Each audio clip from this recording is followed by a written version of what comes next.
Today's society is pretty much built around auto renewal subscriptions. Whether it's your magazines, your newspaper, your music service, your monthly Amazon Prime, whatever it is, everything is automatically renewing whether you want it to or not. Joining me now to talk about the problems with the whether you want it to or not is Scott Hardy with Top Class Actions. And Scott, I think magazines and newspaper are probably about the worst there is for the auto renew, because a lot of times people will subscribe to these things. I know we have had to do it here at Ring of Fire. We subscribe to a magazine because we need access to an article. We need access to something in a law journal, but that's it. But you get hit with those auto renewals because they don't tell you about them. They don't give you the option to opt out. And suddenly you're on the hook for big bucks here. And that's what this lawsuit's claiming here against Condé Nast. Tell us what's happening. Exactly. The print media industry is struggling. Yes, they're trying to go online, and a lot of them are, they're all online now, but they're unable to charge for subscriptions in a lot of cases. So now hundreds of millions of dollars has gone out the window. So now you've got these old school print magazines that are getting people to come back in. They're saying, yes, it's all online now, but please give us $5 a year and we'll send you 12 issues of your favorite magazine. 50, less than 50 cents an issue. Come on, do it. And people say, fine, that sounds good. Good deal. I'll take it. Well, in this case, we had the plaintiff who signed up for that $5, put in her credit card number, and lo and behold, a year later, her card got charged $12 automatically. She never approved it. She never said renew me. She was just on an automatic renewal plan that she didn't know about. And this affects Vogue, Vanity Fair, GQ, Glamour magazines. A lot of these magazines are doing the same type of thing, according to this class action. And it's very damaging for consumers, too. I mean, most people in this country budget. They know what their paycheck is going to be. They know what bills they have to come out of it. So when you suddenly get popped out of nowhere for $22, yeah, that can really hurt a lot of people in this country.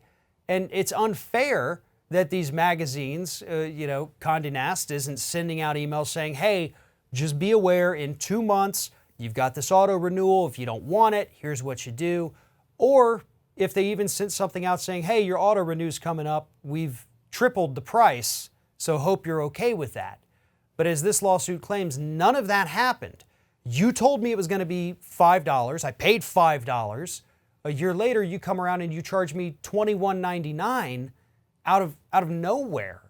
And so, yes, that's going to be a problem. And it reminds me, just kind of anecdotal here, I have a subscription here for work for the Wall Street Journal. It has a lot of legal articles that we use all the time.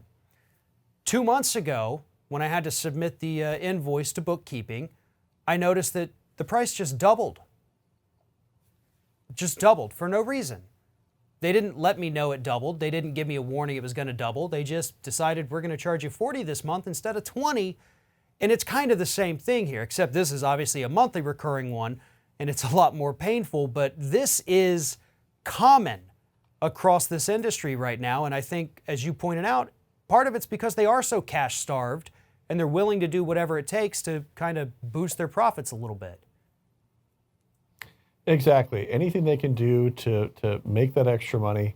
And unfortunately, it's causing some big sticker shock to viewers. And as you said, $20 to me, isn't a big deal, but to a lot of our viewers out there, it is. We have so many people out there that are on a fixed income. And the problem is, even if it's not a big deal to somebody, it shouldn't be happening. It's wrong. And it should be corrected. These folks should not just be automatically charging people and doubling, tripling, quadrupling the price of a subscription, hoping you don't actually notice. And it's also very hard to get in there and cancel these things, to remember what all of your subscriptions are. There's the commercial going on right now about, oh, he has a gym membership and a music service and this, and he doesn't even realize he's paying for all that. And honestly, I feel like companies are kind of banking on that right now. Like that's the whole, point of everything. Get you to pay a monthly subscription. Every now and then bump it up by $1 or $2, just because you probably won't notice. But when you have 8 different ones and they're all jumping up every couple of months, it hurts. And eventually it's going to come back and bite all these companies, isn't it? Not just with this magazine one, but a lot of them out there are kind of engaging in this same behavior. Yeah, a lot of them are, and then they get caught, and then they get the class action filed against them, and they fix it. So, these class actions catch them, they go, oh, sorry, here's $8 million to our people that'll submit a claim. We're sorry about that. Yes, we made $100 million on this practice over the last number of years, but we'll go ahead and pay a $10 million fee and stop it going forward. So it's just a matter of catching them and making them change their practice. Right, and that is exactly what these lawsuits are designed to do. So for more information about this particular issue, follow the link in the description of this video, head over to Top Class Actions, and while you're there, make sure you sign up for their weekly newsletter. Scott Hardy with Top Class Actions, thank you very much for talking with me today. You're welcome. Have a great day, Farron.